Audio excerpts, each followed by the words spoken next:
We're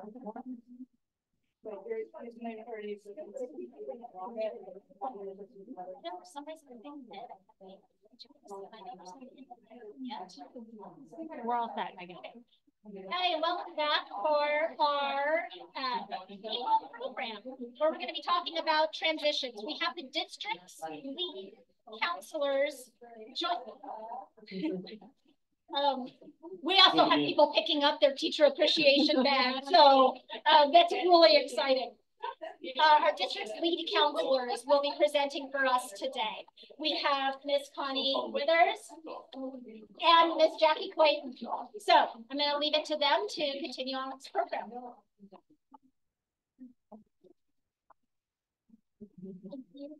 Hello, my name is Koni Withers. I am one of the co-lead district lead counselors. I have been in this position for 10 years. My full-time job is actually at PV Online, which is a K-12 program that we have for our district students. And then we do this in addition to our full-time jobs. I'm Jackie Clayton. I've been in the district for 13 years. I'm actually the lead counselor at PD High School, and I've been the lead there for 7 years now. And then this is my first year joining Koni as co-lead district counselor. So today you guys are here to talk about the transitions to middle school and high school. How many of you have middle school students coming in? We're transitioning. The bulk of you, awesome. Okay, are you guys excited? Nervous? A little bit nervous, I can understand that. Well, when choosing a middle school or high school, there's different things that we would recommend that you guys look at. Have all of you selected the school, or are some of you still in limbo of which one you're actually going to attend? We've all selected? Perfect. Okay, well now looking forward to high school too, these might be things you look at. What is my child's primary interest? You know, all of our high schools have different programs that they're offering. So depending on the student specialty, maybe that's of interest for them. Will I be able to bring my child to school on time and pick them up daily if I do not have them attend the neighborhood school? Because again, if you open enroll, the buses won't be in your area. So that's something to consider. What sports clubs, activities are my child most interested? So as again, you know, we have the DAPS program, the CREST program, the Horizon Choir program is huge. Do I want to be involved in a signature program, as I just mentioned? And then where are my children's friends going? Do I want my child to remain in that circle of friends? I think that's an interesting one, right? How many of us have thought about moving a student, your child, because of the group of friends they're kind of surrounded around, right? So these are all things to consider when making a choice. All right, so these are normal adolescent milestones, and maybe you're starting to see them already with your middle schoolers. Anybody? Yes, maybe a little bit, okay? Starting to push the envelope a little bit, right? Well, physical growth is the greatest between the ages of 10 to 15, right? So this is when they're starting to change and start to come into their own person. Hormones are going to start to become a little bit more rampant at this part. Anybody seeing hormones yet? Yes, okay. It is recommended that students are at least getting 9 to 13 hours of sleep, especially our middle school students. Okay, they really need that sleep to, you know, rejuvenate, be ready to come back in focused for school the next day. Okay. At the middle school level, you're seeing more of they're physically mature, not socially mature, right? I think that's the biggest growth area that we're going to see in the middle school is socially maturing. They also start to move from a concrete thinking to an abstract, you know, where it was like, I can see it's physical. Now it's like the bigger picture, kind of moving up that abstract ladder. New relationships. This is going to be really important because it's all about their friends moving into middle school, right? And well, my friend is doing this. Why can't I do this? Oh, we've heard that already. So friends are very important. Making sure that they're able to build new relationships is important as well, kind of branching out. Our middle schools, you know, they're smaller, right? But when they get to high school, you're talking about several middle schools blending together to meet new friends. So it's important that you're encouraging them to still meet new friends outside of their own little group of friends going up to the middle school level. Their self-concepts, they're starting to question everything, right? You're hearing that, well, why? Why? And maybe we're trying to change that mindset to what instead of a why. Like, why are they questioning everything? The attitudes and values are going to start to happen here, right? We're seeing a little bit more of that. They're pushing the envelope. Usually at this age, they misinterpret everything. So making sure that you're clarifying and asking additional questions, I think, is really helpful just so that they're feeling like you are hearing and listening to them. Because a lot of times they say about 40% of the time, they're misinterpreting exactly what you're saying. How many of you have felt that way? Like, you're not hearing me. That's not what I'm saying, right? Yeah. Questions on the milestones at all? No? Feeling pretty comfortable with that? Okay. So I know this is kind of tiny up here, and we'll do our best to read through them. So things parents and middle schoolers should know. Your child is changing, and so is your relationship. Okay? How many of you are starting to feel that way? Yes. Okay. So it's our job at this level to encourage our kids to not need us, but they need us. Right? So we need to let them kind of branch out a little bit, start to advocate for themselves more. And we need to try and, as we say, work ourselves out of a job. Okay? We want to work ourselves out of that piece so that they can be the advocate. Your middle schoolers still need your voice and presence in their life. We want you to be able to create an open and safe line of communication, show affection, and stay involved. So as much as they want to push you away and they don't want you there, they really do want you there, right? So still show up to games, still give them that support, make sure they're feeling valued and heard when they have things going on, when they're having a tough day. Like, can you explain more to me? Tell me more. But we need you still present in their life, even though we want you to also work yourself out of a job. I know it sounds a little excited, right? Like your middle schooler, you're going to face peer pressure, the pressure to parent like everyone else. So especially when your student's saying, yeah, but you know, Jimmy gets to do this, why don't I get to do this? And maybe you're feeling that pressure of maybe I should be doing what the other parents are doing. You don't have to. Okay, you need to parent the best. You know your student the best. You're their #1 fan. So you will start to feel that pressure. That's natural, but go with your instincts and your parenting style. Okay?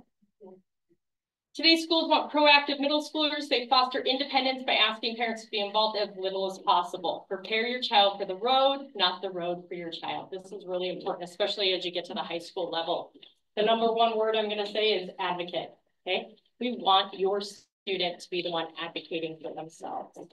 Now, does that mean you just completely step back? No, absolutely not, right? We want you to help guide them at home. So if they've got questions, how do you think you can approach your teacher? What questions will you ask them? And then encourage them to do that. It doesn't hurt to do follow-up emails as well after, but we really want to start to get them advocating at the middle school level so they can do that once they get to high school, okay? Stress and anxiety are huge issues for teenagers today. Helping your child develop healthy coping skills is essential, allowing mistakes and providing natural consequences. You know, I think our kids are putting way more pressure on themselves today than ever before. And as a counselor over the CREST students, I see it a lot, okay? And they're putting a lot, it's not even just the parents, it's the students are doing it to themselves. They're competing with each other. So that's going to happen. We want to find healthy ways to help them cope and strategize. So like coming up with ways to have a place at home for homework and setting time that this is homework time. Just giving them certain coping skills to be more effective at middle school is going to be very helpful. Every middle schooler has the potential to be an awesome adult. They want someone who believes in them and loves them exactly as they are today. You are your student's #1 fan. You are, right? And we want all students to know that we believe in them. So believing in them and telling them they are great, that's going to change and help shape them for who they can be in the future. So mistakes are okay. That's how we learn. And so I like to tell my 9-year-old dad, I don't know if she's listening to me either these days, but I'm like, it's okay to make a mistake. Just keep trying, right? Questions on any of these? All right, so how can you support your 7th grader? You can encourage them to take academically rigorous courses, especially in middle school. This is their time to like try something new and get out there. You know, maybe they've never been encouraged to have, you know, take that chance on an honors English class. Well, great, well, let's try it. If it doesn't work out, we don't have to take it the next year. But this is a time to start dabbling in a few things to see what their interests really are. Teach your child good study habits and establish a routine. So as I mentioned, you know, this is what time we're going to do homework. This is the time we're going to go to bed because we need that 9 to 13 hours, right? Maybe we're only going to game for a certain amount of time. Teach resilience to your child. I think this is the biggest thing, that resilience and grit, right? Because You know, elementary, they had that system, and now they're going to get to middle school where things start to change. They're going to be changing classrooms. They're maybe carrying a few books. Most are digital now, which is nice. They don't have to carry the big backpacks. But we want to teach them to be resilient and fight through some of the challenges they may face and encourage them. Okay? Make your child advocate for themselves. Stay involved in your child's school, but let them ask for what they want. So again, as we mentioned, advocating, I think, is the most important thing once we get to middle school level. Your teachers are their #1 fans as well. We want you to trust the teachers. They're there. They have the best interest in mind for your child. We want to just encourage them to go and talk to the teacher first, and you can always follow up after. Help them get and stay organized throughout the school year. So the biggest tip I think we can give is maybe in the summer, right before going back to school, purging out the closet, getting the desk organized, make sure they have all of the stuff they're going to need. Back to school shopping. Who doesn't like back to school shopping, right? Getting their clothes for the year, but just getting organized, binders, things like that. That'll help them be better prepared and able to cope. Attendance matters. It's the #1 predictor of success. I totally believe this, because if they're in school, they're absorbing the material. They're sitting there and maybe not even all in, they're still absorbing the material. So attendance is critical for them. Make your child check their grades and email on a regular basis. This is a really important task in middle school because it's going to be critical in high school. So if they're able to check their grades in Infinite Campus, know what's missing, know how to communicate with the teacher about, I thought I turned that in, could you share some information with me? And that's going to make high school transition a lot easier. Start thinking about career interests and exposing them to possible careers. And I think Ms. Withers is going to talk about our new platform in a little bit. But we really want to start exploring career interests in the middle school level, getting them excited because we have so many signature programs and different CTE programs at the high school level that they can be a part of. But we want to start them to exploring now. Encourage them to get involved, club, sports, activities, something, anything, right? We want them involved on their campus and part of their community. If they're doing that, they want to go to school, they're having a great time, they're being more successful in school. Ask leading questions using why, not what. So why? Tell me more, right? And not just getting a yes or no question out of them. We want them to give some deeper answers. That's always a good tip. And then make sure they connect with their counselor, definitely. And I know our caseloads are high, right, across the country, but we really want our students to come in and meet with us. It's not a closed door system at any of our campuses. The door is always open for them to come in and speak to us, share what their interests are so that we can help guide them to what they want to be when they grow up. These are how you can support your 7th grader. All right, so at the middle school level, the schedule, they will be moving classrooms, right? But they'll have an English, a math, a science, and a social studies, the core classes. And then they'll have electives that they'll get to pick. Typically it's PE or 2 other electives like a world language or a CTE class or a fine art. Any questions on middle school transition? I did have a question earlier on online that, like, when will students see their schedule for the year when they're in middle school? When are they going to know, like, they had to fill out their elective form, they had to fill out all that paperwork? When are the kids going to see that? I know at the high school level, they don't see it until day 1. Middle school, do you know for sure? I believe it gets opened a couple of days before the first day of school. But if they haven't heard, if they filled out their schedule and they haven't heard, that should be the schedule that they get. It's their first choice. Okay. Usually when there's a conflict, the counselor will reach out and say, hey, this didn't fit in your schedule. Is there another you would want to take? Okay. And how many electives do they get usually, did you say? 2. Two electives along with, yeah. They take PE and then 2 other electives. Okay. And another, Yeah. How long are the classes when they get to middle school? Like, I know it's going to be different for different schools, but approximately, like, how long are they in their classes since they're switching so much? They're about an hour long. So give or take, some could be 58, some could be 62, just depending on the schedule.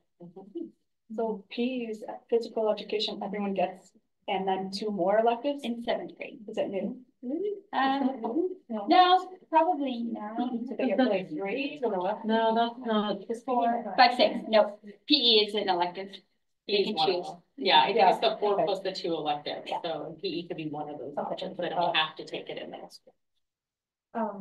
English is 2 periods. In some schools. In some schools? Depends on the campus. Yeah. Yeah. Yeah.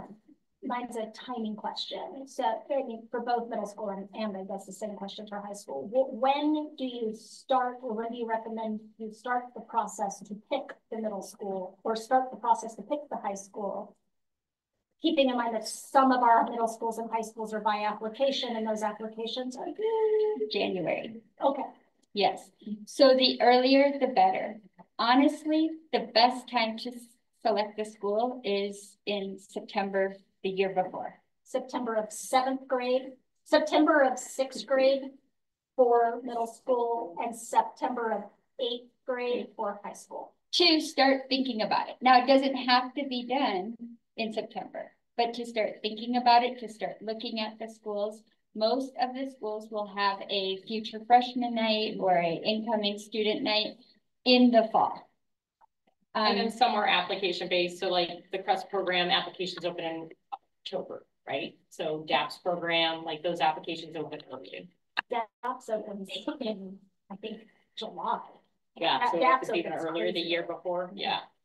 Some of the middle school ones too, right? So Quest and, Yes. the other, yeah, also in October. Yeah, so I say attending all of those events that the schools have so that you can, you know, do your due diligence and make sure that's where you want to go. A lot of schools are doing tours, so you can take your student on those as well. More from online. Is there like a summer reading list for middle schools that the kids should be preparing over the summer? Typically not. Not Okay. for middle school. Okay. And then when they do get their schedule, does it come and explain like what their order is of like what time they're going to which class period and stuff like that? Like how do the kids, because they're going to be nervous, it's a whole new ball game when you head to middle school, like how can you help them feel comfortable if they're not going to find this out until like the night before school starts? Like what will they have enough information to be comfortable starting school? So everything's an Infinite Campus. So they will get the calendar. So every day it shows them what time their class period is, where it is, the name of the class, the name of the teacher, right?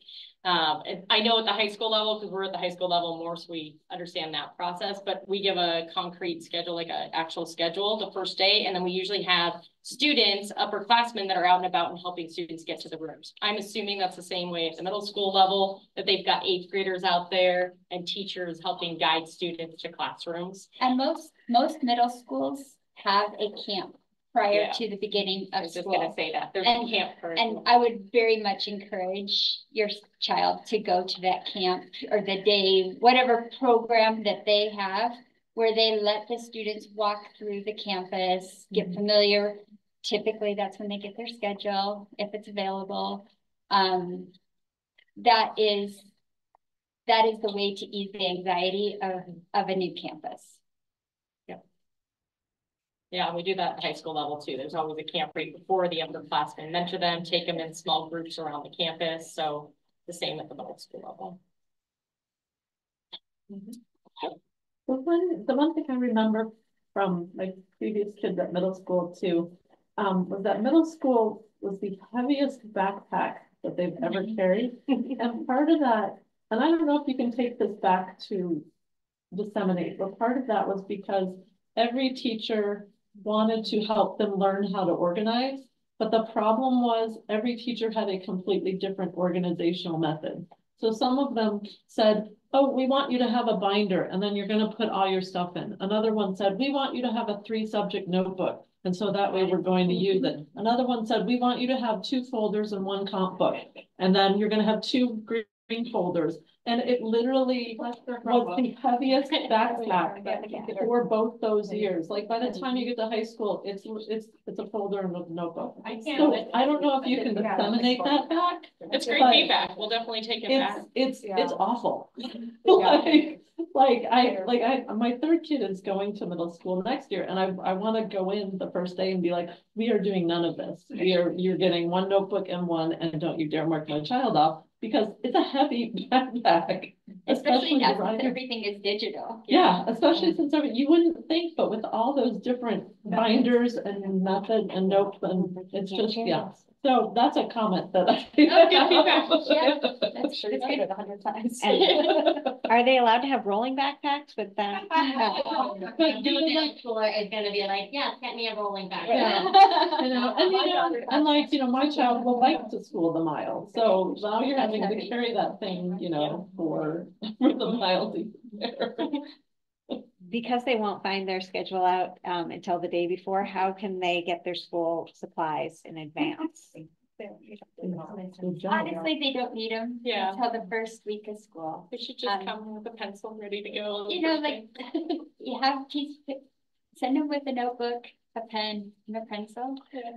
And they'll be good for the first week at least, if not more. In once they're in middle school and high school, unfortunately, the crayons are in the classrooms. So if a teacher is going to have a crayon activity, they're in the classrooms. And if they have, the glue, the schools are pretty stuck with those things in the middle and high school. And so the basics, that's what they need. Highlighters. Yep. Yeah. That's what I was gonna say. I noticed that with my son in middle school, like if a teacher needed something specific, they would email, even before school started, if it was something they wanted right away. So, and the principal would say, everybody make sure you bring, paper and pencil and stuff. So, and they're pretty good about it. So, yeah. That was kind of hard on me though, knowing like, we go shopping like in June, we get all our supplies, so not having anything like, oh, here you go. I mean, and you can always get the standards, a couple folders, a couple notebooks, you writing utensils, just so you have it at their workstation. All right, well, I get the fun thing of the transition to high school. This usually causes much panic, especially if you've never had a child attend high school. But it is really not as scary as it seems. I'm going to be going through facts about high school. Some of you may already know this, but I think it's important that everybody knows that basically every high school is similar as far as requirements. The graduation requirements are 4 years of English, 4 years of math, up to pre-calculus, 3 years of a different lab science, 3 years of social studies. They'll take this their sophomore, junior, and senior year, world history, American history, government and econ, 1 year of a CTE, which is a career technical education, or a fine art, and 1 year of PE and life concepts. This is a requirement in high school.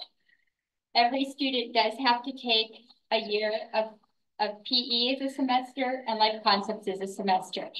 PE can actually be taken in other ways besides a PE class, meaning it can be taken if your child is in dance or show choir, or they're in a sport and they're in the advanced PE class for that sport. They can actually earn, or ROTC, they can actually earn that PE credit and marching band. Marching band, percussion. So there's other ways for them to earn that PE credit. But the life concept is a requirement because there is a state CPR requirement for life concepts. They can take it in person through community ed summer school as an incoming 9th grader, or they could take it through PV online or in person every summer after. So they don't have to take it their freshman year. But we do, if they don't have an alternative plan to take the PE, we do hope that they get it early on, because the longer they wait, the more torturous it feels to them to take PE. And then 6 electives. Paradise Valley High School is on the block. So they require more credits to graduate, and they require 1 more elective than any of the other high schools. So 22 credits. They have 4 years to earn that 22 credits, which means six classes their freshman year, 6 classes their sophomore year, 6 classes their junior year, 4 classes their senior year. They don't get held back.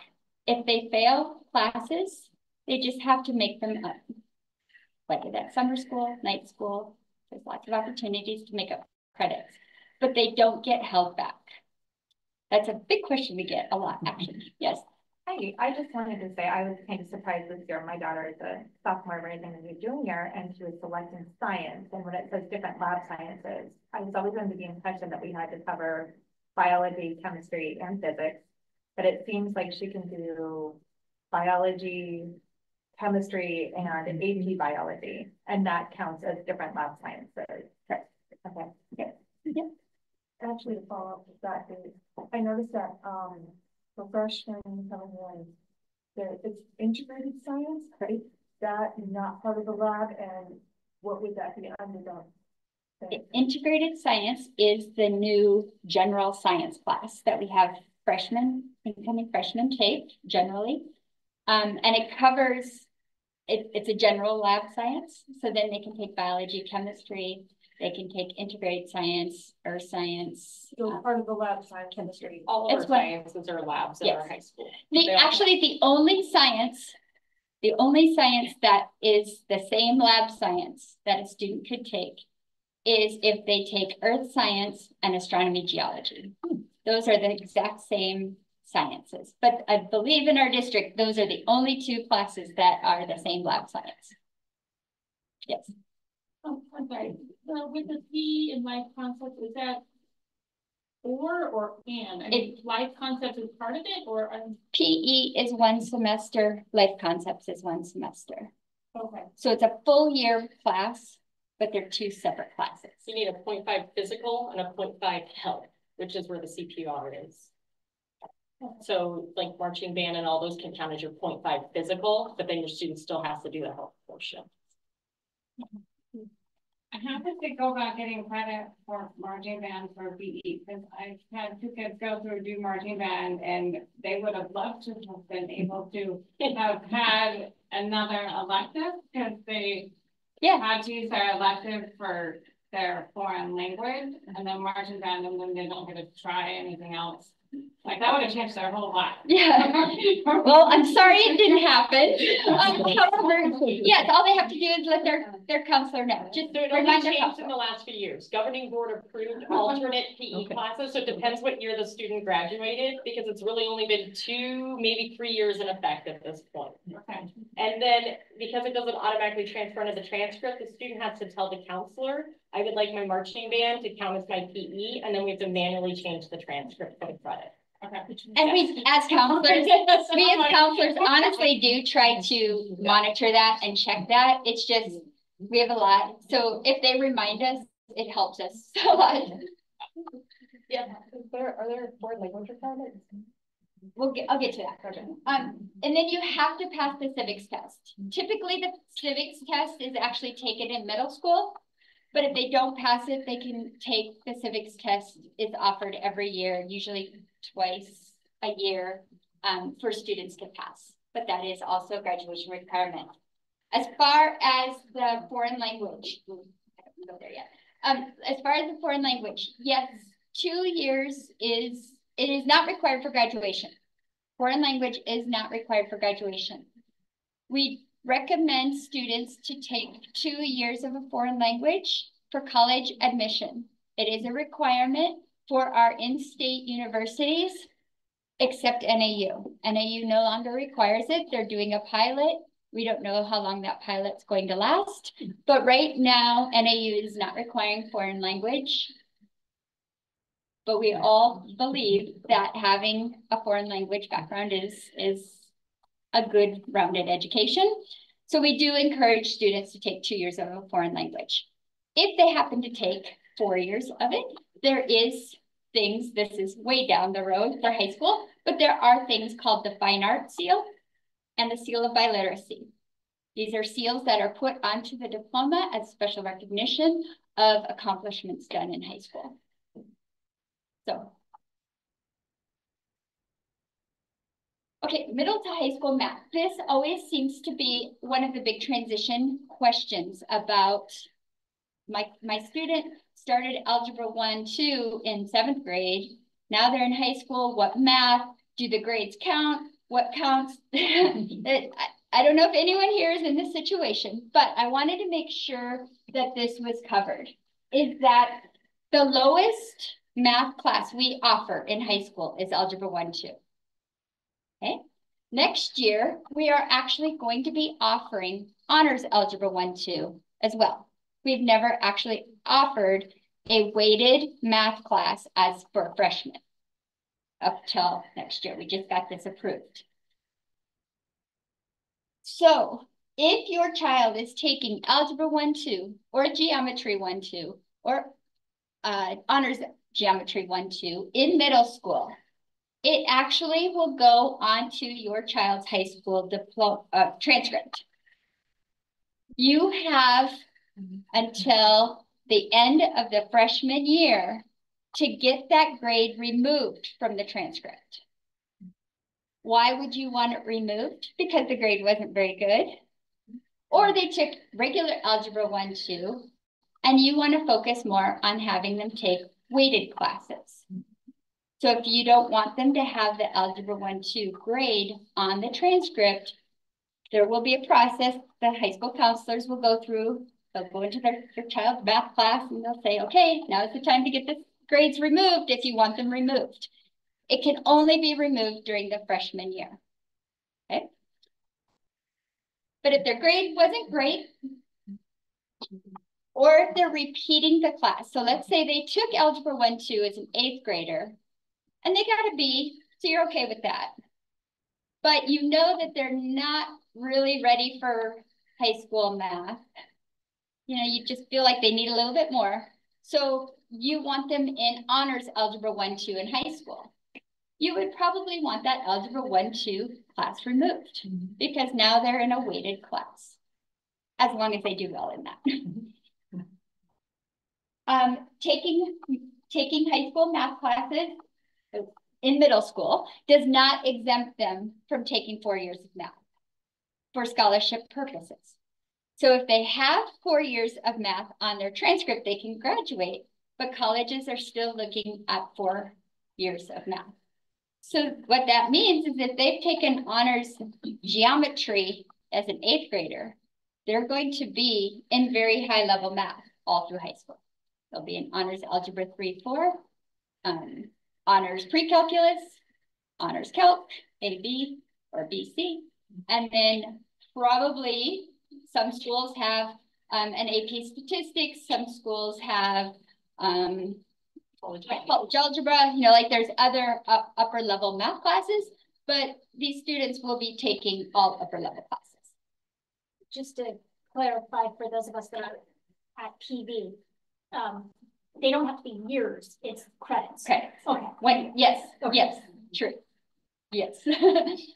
Yeah. So if they do have the honors algebra in middle school, it carries over as a weighted honors class to high school because that's it will moving forward. Nobody has honors as of right now. Okay. So next year in middle school, they will actually be taking honors algebra 1, 2 in middle school. Because we figure if they're advanced enough to be taking high school math in middle school, it should be the honors level. Someone's asking me, is algebra AB the same thing as algebra 1, 2? They're labeled differently, so yes, it could be. Okay. Okay. Any other questions about math? It's always a fun topic. But just if you have a 9th grader and your child has taken math, just remember 9th grade is the time where you can remove the grade. That is always after spring break. I'll tell you because I'm the one that sends it for my campus. I send it after spring break because that gives you a chance to actually have your student take the course in 9th grade before you decide if you really want it removed. So it usually doesn't come sooner than that. So I'm going to talk a little bit now about the different classes. Electives in high school are anything that's not a core academic class. Core academic, English, math, science, social studies. Anything else is an elective. They have to take 1 year of PE. They have to take 1 year of a vocational CTE or fine art. Okay, those are the only 2 requirements. The rest is really up to the individual student.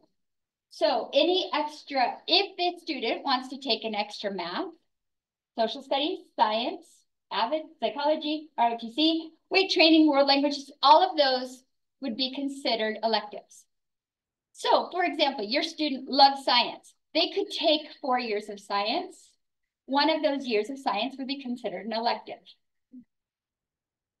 Okay, so we can use the grades for what we need to use them for. If they didn't do so well, maybe in integrated science, and all of a sudden they decide science is their thing and they take biology, chemistry, and AP chemistry as a senior, we could use the integrated science as the elective credit to help their college GPA. So there's all kinds of different ways that we can make classes work for students. CTE is career and technical education. Each high school has CTE offerings, culinary, early childhood education and business. Those are all what I grew up knowing as CTE or vocational art classes. It's moving, it's changing. It's now CREST, it's now STEM, it's now IT security. It's, you know, there's a lot of CTE classes that our district is offering that will help students in their future. So a lot of times students or parents, people think, well, my kid's going to college. They don't need CTE. That is absolutely opposite of the way we should be thinking. We need to figure out what the student's career aspiration is and figure out their high school education based on that career aspiration. And if we can offer classes or programs that will make that student more successful in that career, we need to do it. A lot of our CTE classes have certifications at the end now, so that's just helping them as they decide at the end of high school, do I want to continue in the CTE track, or do I think I need to go into additional years of college as well? We're just giving more opportunities with the CTE offerings. So you don't have up there, but the nursing program? The nursing program? Phenomenal. And yes. My daughter will graduate with a CNA as a senior. Yes, yes. My daughter actually did that program as well. Yeah. It's great. Yep. Can you explain, for CTEs, do you have to go to that particular high school, or are there ways to take a class at a different high school? So there are, every high school has a CTE program, or 2 or 3 or 4, depending on the size of the high school. Our district has a program called StarTech that's at Paradise Valley High School. The reason it's at Paradise Valley is because they're on the block. So it allows a student to miss 2 class periods out of brick school, get transported to PV, be in that class for that length of time, and still get back to their school for their next hour. Yeah, a lot of the StarTech programs are like the autos, the welding classes. So having an 86-minute block to do that type of CTE is more beneficial. And then it also builds in the travel time if they're taking the bus from the other school, if they don't miss class. So yes, every student is allowed to take a StarTech class if they don't have that class offered on their campus. We also work with WestMech, which has a whole bunch of other programs that students can take that are career-based courses. Fine art is choir, band, orchestra, drawing, painting, photography, ceramics, drama, and intro to art. There is a seal of art that students can earn. So if they are very passionate about art, sometimes it's an overlooked thing, you know, like we're looking for our athletes, or we're looking at, you know, the straight A students, but students that are interested in art, that's a great, there's lots of opportunities for them as well. Can students use one marching band class for both their fine art and their PE requirement? So if they're in marching band, they're usually in concert band as well. So concert band would count as their full year of fine art, and then marching band can count for PE. The physical part. The physical So part. you'll get a half a credit, yeah. They still would have to take the life concepts. Oh, yeah. Yeah. But you can't double the one band class. It has to be. Right, they can't go in the fine art and it can't go in PE at the same time. I love that marching band counts as a, where were you when I was in high school? It was a couple years ago. I mean, seriously, that's incredible. Yeah. I love that. Talk about hard. Oh. All right, so this is a high school transcript. I just wanted to make sure you were all aware what a high school transcript actually looked like. This student took a Algebra 1-2 in middle school and decided to keep it on their transcript. This student took 2 years of a CTE, so we can consider this student a completer because they took 2 years of honors principles of engineering. So they took at least that. Then they went into marketplace. So this student has lots of business and engineering knowledge leaving high school. They've met the civics test. That's always on there. This is the only test that we put on transcript. We did not record the ACT test. We don't put any other test scores on the transcript. If a student has transfer grades from, say, community college, we will put them on the transcript if they got prior approval to take that class. Okay, this student did not do that. This is the 22 credits this student needed. He's earned 20 and a half, so he only needs a credit and a half to graduate. This was taken in December, so you go, well, this student only needs 3 classes. So is he only in 3 classes? No, he's in 4, because the minimum amount of classes a student can be in high school is 4 to be considered full-time student. So this student is a student aid as his extra elective. Okay, but he has the advantage because he has the Algebra 1-2 class from middle school. So he came in with some credits. Honors AP, weighted and unweighted, what's best? What's best is what's best for your kid. Okay, if your student can and should be academically challenged, they should take weighted classes, because it is going to prepare them for the college level coursework. However, if you're looking at just grades, which our in-state universities actually do, they only look at unweighted grades, you want your child to get the best grades possible. So if they're going to be in a weighted class, an AP or honors class, and get C's, that's where you would need to consider, is it better for them to get that weighted grade or to get the unweighted grade? So our colleges look at the 16 core academic classes: 4 years of English, 4 years of math, 3 years of science, 2 years of social studies. One of those is American history. One fine art. One fine art, and 2 years of foreign language. That is what the 16 core classes that the universities look at. So you want your child to be able to get the best GPA they can get in those 16 classes for college scholarship. Unweighted for college scholarship.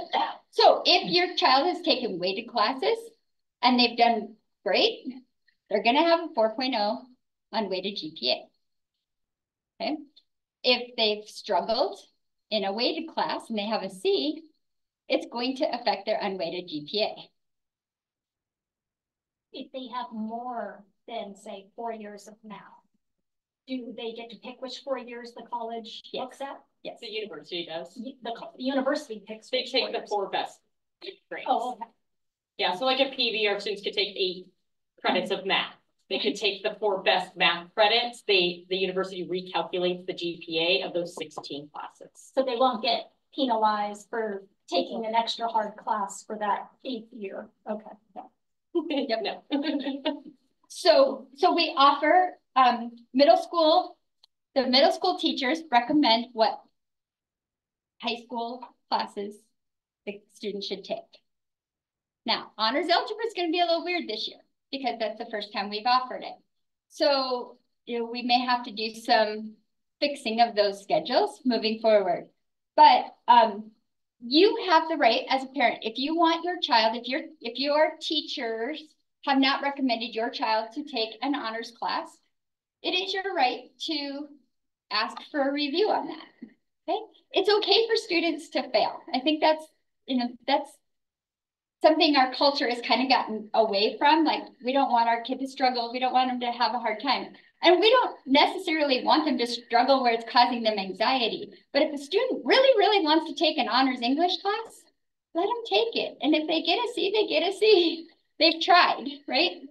We've given them that opportunity. Students taking honors English may have a summer reading assignment. Honestly, this kind of went away during COVID. And there are some teachers who still, they will get their roster and they will be sending an email and saying this is the summer reading. But if you don't get that email, don't be surprised because it kind of did go away. We still have it. Yeah. There are some schools do, some schools don't. Some teachers do, some teachers don't. If you disagree with the teacher recommendation, please contact the teacher or the counselor at your middle school. They are the ones that do those recommendations. If it doesn't get changed, then you contact the high school counselor. Honors classes are primarily in freshman and sophomore years, and then the AP classes are for juniors and seniors, typically. There are some anomalies to that. There are some classes that are offered earlier. And then dual enrollment is available, typically even as young as freshman year at some sites for some classes. Dual enrollment is tricky because you don't want your kid to get too many dual enrollment classes because otherwise they don't enter high school or they don't enter college as a freshman, which could hurt your scholarships. However, it is a guaranteed way to get college credits during high school. And students can actually earn an associate's degree by doing a combination of dual enrollment and maybe taking some real Salado courses. And your AP credits. You can transfer your AP credits in towards a AA degree. I was going to say dual enrollment depends on your campus. It's always changing on a yearly basis because it's dependent on the teacher's degree. So any teacher that has 18 upper credit graduate credits in that specific area can teach a dual enrollment. So if that teacher maybe leaves the campus, then that dual enrollment option would leave. So dual is always changing. AP is very consistent because you don't have to have, you just have to go to training to be an AP teacher. But dual, you have to have the actual degree classes. When you mentioned dual enrollment, if you have too many credits going in, you might go in as a sophomore. Mm-hmm. Is that only in in-state schools? Because in private school, like a private college, they don't have to start you as a sophomore. You may come in with enough credits, but they wouldn't start you as a sophomore. Correct. Okay. It all depends on the college. I mean, all of this, whether they take AP credit, depends on the college. How many credits they'll accept depends on the college. So that's a whole nother, yeah. That's a whole nother training. But just be cautious. You want your child with AP, dual enrollment, honors classes. You want your child appropriately challenged, but you don't necessarily need to make them overwhelmed to be successful. Okay. Testing. Oh, you said like we can convert the AP credit, whatever, over to associate's degree. How would you go about it? You send your AP scores from College Board to the university you're trying to do the AA with. So our high school campuses have what we call PVCC navigation specialists. They're in combination with Maricopa Community College for us. So when I have students that have taken enough dual and AP and maybe some extra things outside of the day, they sit down and work with them to put it all into place. And they'll say, maybe you're missing your science credit because we don't offer dual on the high school campus. But you can take the AP exam, and if you get a high enough score, I can give you credit via your AP score. And then you transfer that into the Maricopa Community College. Okay, and that's the say the name of the person that. So we have a PVCC navigation specialist. It's PVCC is the title, but she helps with all of our Maricopa community colleges. And so she can actually work with a student to see what you're missing for an AA degree. Yeah, so that's a whole nother level outside of our wheelhouse. So for testing, you are all used to ASA. We just got over that. If you have any elementary, middle school kids. In high school, it's very different. The only testing like that we have is AZ Science, which is as for juniors. Everything else is for juniors, we do ACT. For freshmen, we do ACT Aspire. Those are the two state required tests. But we do offer the PSAT, usually on a Saturday. The SAT we don't offer on our campuses, but we do have information of how students can take the SAT if they need to. ACT, like I said, is the state mandated test for juniors. And then AP, if your student is in an AP class. And then this, oh, yeah. You might know the question. During COVID, what a year that is exempt from like test submitting for colleges? They are still only looking at it if the student is deficient in scores. So like for example, if we have a student who maybe got a C in science, but they did really, really good in the AZ Science, they will take that test score over their grade. And that's still happening. But like the ACT, is it 2025? It depends on the university. So like California is test blind, so they don't even want to look at test scores. So it's really doing your research and saying, does the university require it as part of admissions or not?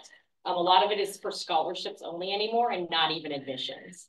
Because we still haven't gone fully back to you have to take the test. And I don't think we ever really will. I don't think we ever will. Okay, so this is the most exciting part. I don't know if anyone has watched the governing board meetings over the last two governing board meetings, but we actually are changing platforms from Naviance. We've had Naviance for over 15 years, and it's been great, but it's time for something new. So we are going with School Links. School Links is a platform for our ECAPs. Every high school student, 9 through 12, has to create an educational career action plan. This platform will provide the tools necessary for this action plan to be created and submitted to the state. This is for funding, this is for lots of things. The great part about School Links is that we're actually going to start it in middle school, which we have been trying for so many, many months, years, decade now probably, of trying to get career exploration in middle school. So your 7th grade and 8th grade students will actually start with School Links in middle school. They can do career exploration, career search, career inventories to find out what is the best career for them. The reason that's so great is because then in middle school, they can start their pathway for high school. Because one of the ECAP requirements is a 4-year academic plan, basically mapping out what the student should take for 4 years for their post-secondary goal. If it starts in middle school, it's actually a 4-year plan where right now we have to try to like create a freshman schedule. And by the time we actually, as high school counselors, get to sit down with the freshmen, it's January. So it's a 3.5-year plan. Actually, it's really a 3-year plan because they're already in their classes for that semester. So this actually will help us really let students and parents take ownership of their academic journey. Parents will get access to School Links, which they were never able to get access to Naviance, no matter how hard we tried. So they will now have access to School Links, and this will be where they can track. We will do registration. So instead of paper copy, it will actually have the 4-year plan. The students can register for their next year's classes through this platform. You can see where you're deficient credits. You can see pathways like, so let's say the student is showing interest in engineering. These are the pathways that a student should be taking. And They can actually apply for colleges, apply for scholarships, and do all things. It's going to help our efficiency for counselors, but it's going to be so great for the students because they will be able to open up school links and see exactly where they are along their journey of education to what their post-secondary goal is. Because it's not always college, and that's okay. I think as counselors, we're most excited about this because the parents will have their own portal. It won't be, can you give me your password so I can get in and see what you're doing? So we're super excited about that. But let's start for next year though, so like this year, next. It's not beyond, it's not beyond this year. We're gonna be working on transitioning stuff for current students into schooling. Yes. So let's say like this year, there's still no way for the parents. Like I have a team, so there's still no Yeah, way. you need them to log you into the beyond. They're clever, unfortunately, for finishing the year. Moving forward though.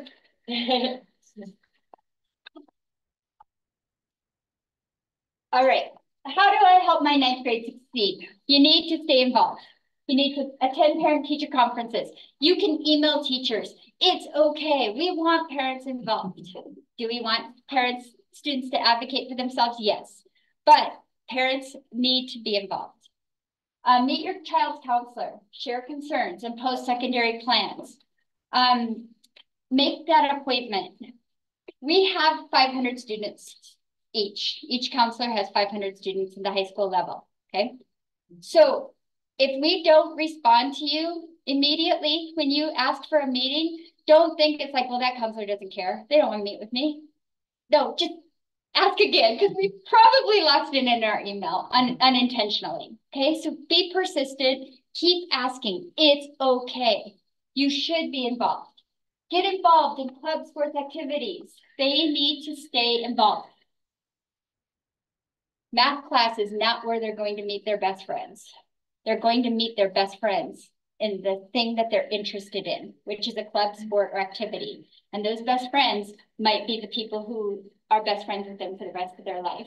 So you want them to be involved. School is boring if they're just there for the 6.5 hours a day. Get on IC. Parents, get on IC. Review their grades. Check their missing assignments. If a student isn't doing well, it's probably because they're not turning in their work. They need to advocate for themselves, but it's okay to help them build positive communication and relationships with the teachers. If you need to meet with them as a group to begin with, that's fine, but then let them start doing it on their own. 9th and 10th grade boys have the hardest time with this. They just do.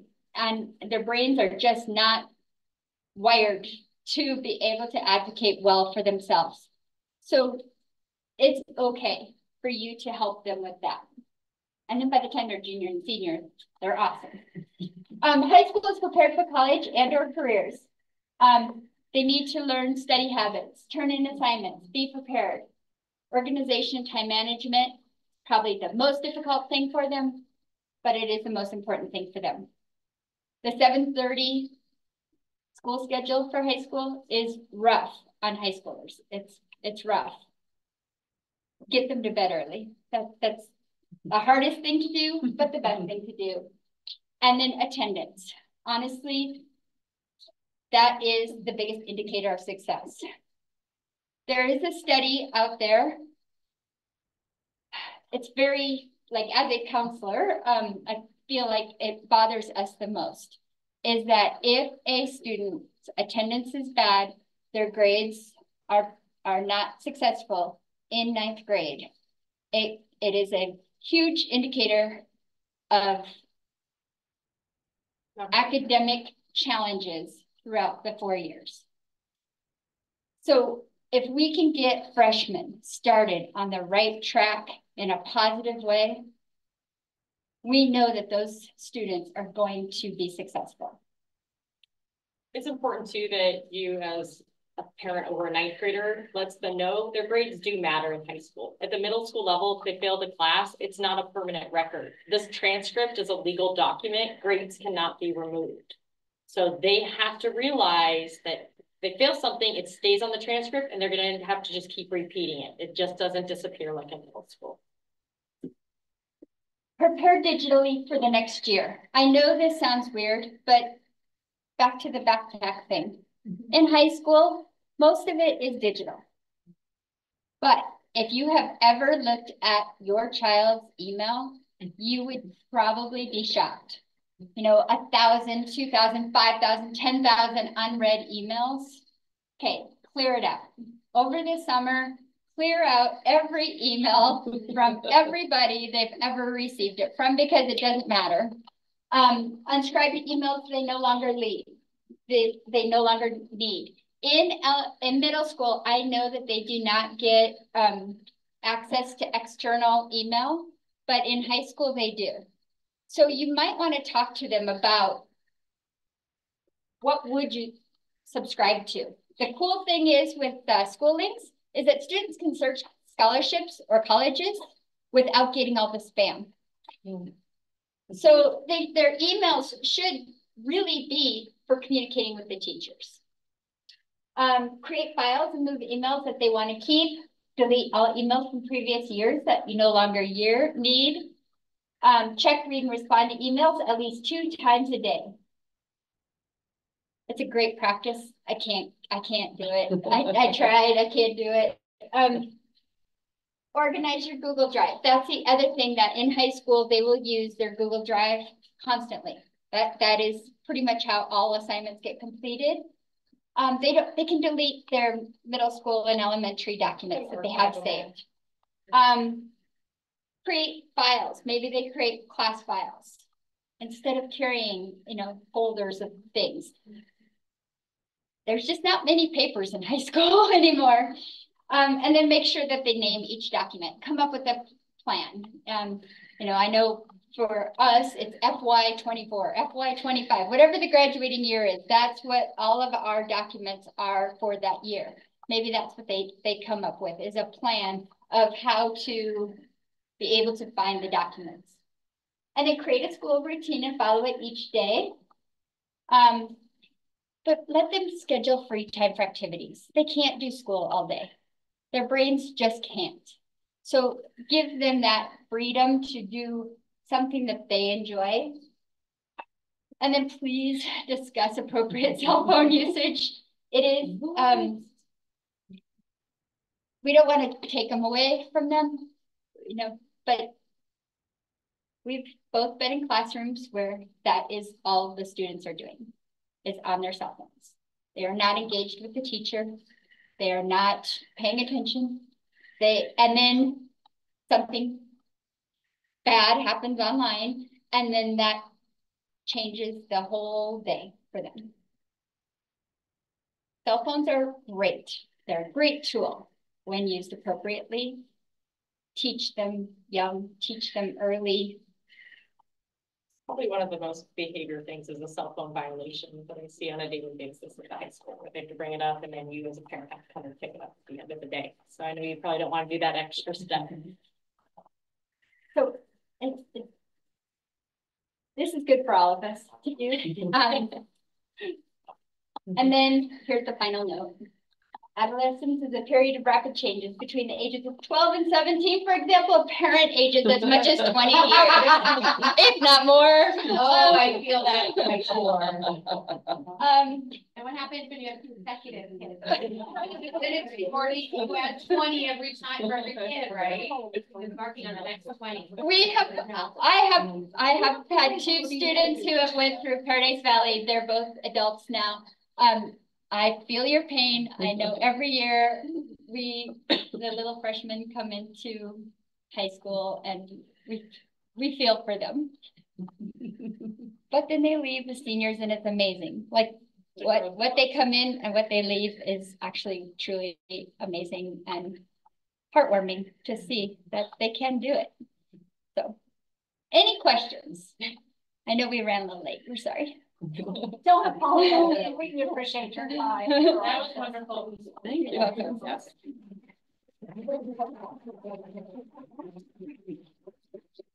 For those of you representing your schools, please let your parents at your campuses know about the presentation because there was a lot of useful information. And for those of you online, if you could please take this back to your PTA meetings, we would appreciate it. We'll see you in May for closing bell. Bye.